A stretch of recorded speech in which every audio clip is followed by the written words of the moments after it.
Tila pagod na mag-isip, pagod na magbitbit, handa nang ipikit ang dalawang mata habang di na makita sa dilim. Ako po ba to?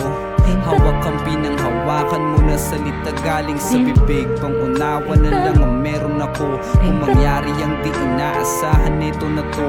Dala ko pa din ng nilalaman ng berso na to. Di mo kakayanin ang nilakbay ng kwento na to. Apat na sulok, nagkulong pa sa nakaraan.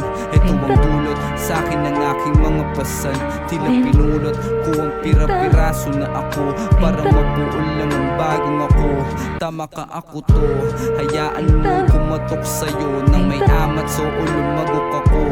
Basong may lason na nagdala sa'kin sa ilalim na to. Di ko kailangan na hilahin ako. Inamin mo na ba sa kanila? Inamin mo pa ng iba. Inamin mo na di mo kailangan pa ng ilan. Lumayo para sa sarili ko, nakapagkanan para mapalapit sa taong di ko na alam kung nasan. Di ko na alam, di ko na alam, di ko na alam kung nasan.